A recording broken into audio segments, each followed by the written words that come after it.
आज एक घोषणा करता हूं कि मैं रेवाड़ी विधानसभा से निर्दलीय विधानसभा का चुनाव लड़ूंगा और कोसली के विधायक को यहां से टिकट दी गई। इस पर मेरा विरोध है। आज महसूस हो रहा है कि मेरे साथ अन्याय किया गया। उन्होंने अगर बेहतर काम किया वहां तो उनको वहीं पर ही दोबारा क्यों नहीं चुनाव लड़वाया। इसका मतलब या तो पार्टी में कमजोरी है या उम्मीदवार में कमजोरी है। तो मैं आज भारतीय जनता पार्टी से त्याग पत्र देता हूं। पंचायत में ये निर्णय जरूर हो सकता है कि हम किसी और दल में चुनाव लड़ें। हम किसी को भी समर्थन करने के लिए या किसी को हराने के लिए कभी भी मैदान में नहीं आए। जिसने भी ये टिकट कटाई है वो ही हमारे इस अहिरवाल का शोषण करना चाह रहे हैं। मैं ये मानता हूं अगर इतना ही अच्छा काम किया होता तो आज कोसली की जनता खड़ी हो जाती कि हमें अपना विधायक वापस दो।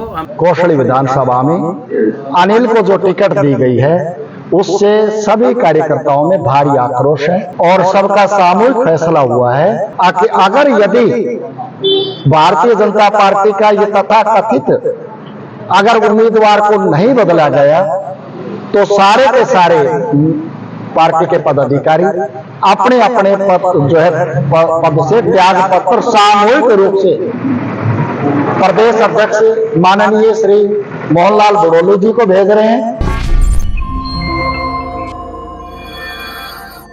नमस्कार, आप देख रहे हैं दैनिक साथी हरियाणा। मैं हूं आपके साथ आपका साथी अमित विश्वकर्मा। साथियों, जैसे ही भाजपा की ओर से 90 में से 67 प्रत्याशियों की सूची जारी की गई, प्रदेश भर में टिकट कटने से नाराज दावेदारों ने बगावत का बिगुल फूंक दिया। दक्षिण हरियाणा में राव के साथ खेला होता हुआ दिखाई दिया। यूं कहे तो राव पूरी तरह से भाजपा के ट्रैप में फंस गए। अटेली से आरती राव को छोड़ दिया जाए तो राव की पहली पसंद को किसी भी सीट पर तरजीह मिलती हुई दिखाई नहीं दी। सूत्रों के मुताबिक कोसली में राव की ओर से रवि यादव व रेवाड़ी से मंजू यादव का नाम दिया गया था। बाद में राव से एक और नाम मांगा गया। कोसली में राव पूरी तरह से अपने ही समर्थक अनिल डहीना को टिकट दिलाने में जरूर कामयाब रहे, लेकिन रेवाड़ी में बेहद चालाकी से संगठन ने कापड़ीवास में डॉक्टर अरविंद का नाम आगे कर मंजू यादव का टिकट काटकर कोसली विधायक लक्ष्मण सिंह यादव को रेवाड़ी से उम्मीदवार बना दिया। बस यहीं से रेवाड़ी व कोसली में बगावत का दौर शुरू हो गया। कोसली में टिकट नहीं बदला तो सामूहिक इस्तीफे का अल्टीमेटम दे दिया गया।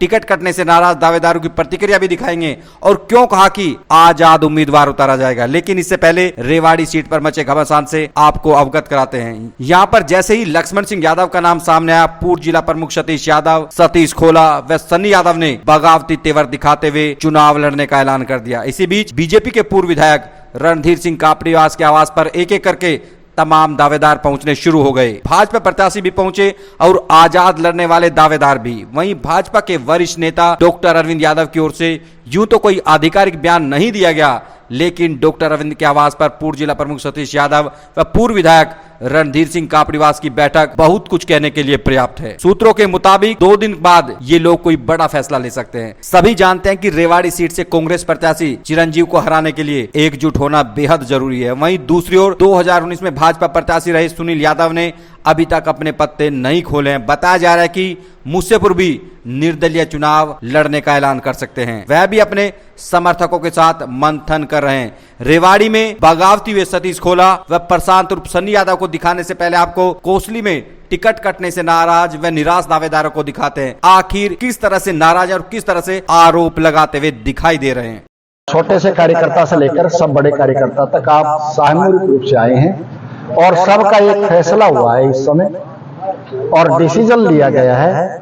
सभी कार्यकर्ताओं में जो उम्मीदवार उतारा है, शीर्ष नेतृत्व ने कोसली विधानसभा में अनिल को जो टिकट दी गई है उससे सभी कार्यकर्ताओं में भारी आक्रोश है और सभी कार्यकर्ता भारी दुखी मन से आज यहां बेरली दफ्तर के अंदर बैठे हैं और सबका सामूहिक फैसला हुआ है कि अगर यदि भारतीय जनता पार्टी का ये तथाकथित अगर उम्मीदवार को नहीं बदला गया तो सारे के सारे पार्टी के पदाधिकारी अपने अपने पद जो है पद से त्याग पत्र सामूहिक रूप से प्रदेश अध्यक्ष माननीय श्री मोहनलाल बड़ोलू जी को भेज रहे हैं। कल भारतीय जनता पार्टी की जो कैंडिडेट हैं उनकी लिस्ट आई है। उसमें मेरे जैसे एक साधारण घर में जन्मे, साधारण परिवार में जो जन्मा बच्चा है उसकी टिकट काट दी गई है। तो मैं आप सब के माध्यम से आज ये बात आम जन तक पहुंचाना चाहता हूं कि ये सत्ता में बैठे लोग आम जन्मे घर में जन्मे सभी नौजवान साथियों के सपनों को दबाना चाहते हैं।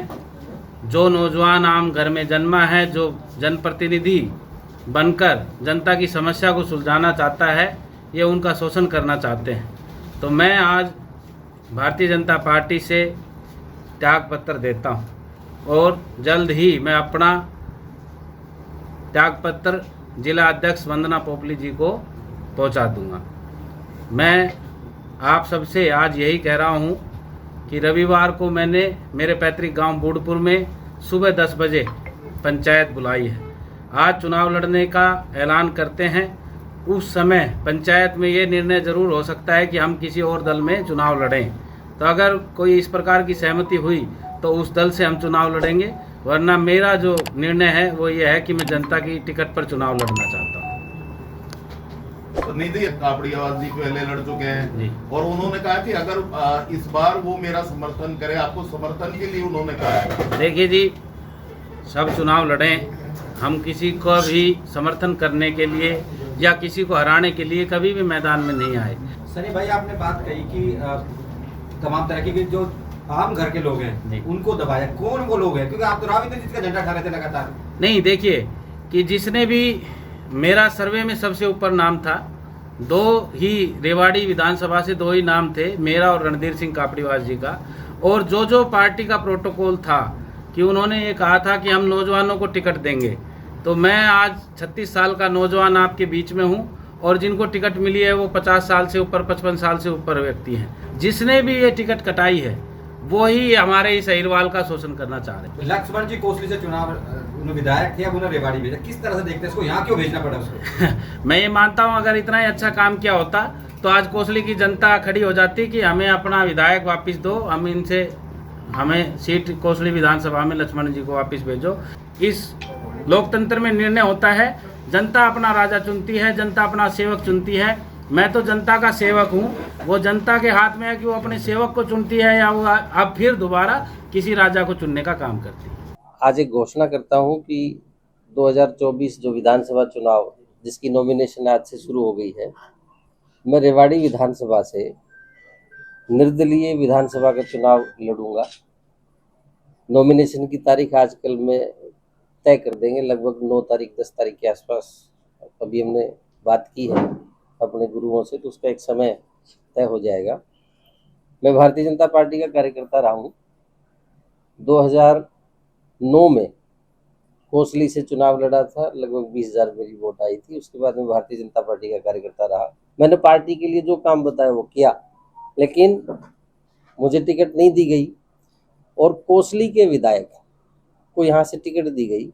इस पर मेरा विरोध है मैं नाराज़ हूँ और उसका ये है कि मैंने निर्दलीय चुनाव लड़ने का फैसला किया है और मैं रेवाड़ी विधानसभा से निर्दलीय चुनाव लड़ूंगा।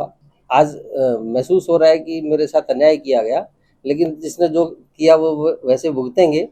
मैं क्योंकि यहाँ बैठ करके जनता के बीच में काम किया है और जनता की उम्मीदों के अनुसार, तो मैं रेवाड़ी की जनता का विधायक बनने के लिए सबसे उपयुक्त अपने आप को मानता हूँ। आपके माध्यम से मुझे जनता से अपील है कि मुझे चुने। अन्याय मेरे साथ नहीं, अन्याय रेवाड़ी की जनता के साथ हुआ। कोसली के विधायक वहां से चुने, 5 साल में उनका काम किया। उन्होंने अगर बेहतर काम किया वहां, तो उनको वहीं पर ही दोबारा क्यों नहीं चुनाव लड़वाया? उनको दूसरी जगह क्यों भेजा? इसका मतलब या तो पार्टी में कमजोरी है या उम्मीदवार में कमजोरी है। और अगर पार्टी में कमजोरी है तो पार्टी भुगते और उम्मीदवार में कमजोरी है तो उम्मीदवार भुगते। रेवाड़ी की जनता के ऊपर क्यों बोझ भेजा है? ये भी कि खोड़ा साहब एक आज प्रेस कॉन्फ्रेंस करेंगे और बाद में ये कह देंगे कि मंत्री का फोन आ गया, नेता का फोन आ गया, मैं अपने फैसला वापस लेता हूँ। क्या ऐसा संभव है? देखिए, ये आपकी बात अच्छी है। हो सकता है किसी ने ये कहा भी होगी, जाकर के पूछ रहा था कि पक्का काम हो जाए, लेकिन इस पक्के का ये है कि मैं 100% रेवाड़ी विधानसभा से निर्दलीय चुनाव लड़ रहा हूँ। सुनील मुझसेपुर मेरे छोटे भाई हैं। उन्होंने पिछली बार चुनाव लड़ा, कम वोटों से वो हारे। मेरी शुभकामनाएं उनके साथ रही, मेरी सहमति उनके साथ रही। उनसे मेरा निवेदन है कि वो इतनी वोट 42-43 हजार वोट लेकर के आए। अब वो, क्योंकि मैं उम्र में उनसे बड़ा हूँ, तो वो मेरे साथ आए और हम मिलकर के चुनाव लड़ेंगे। थोड़ा सा अगर उन्होंने समर्थन मांग लिया आपसे तो मैंने तो ऐलान कर दिया ना।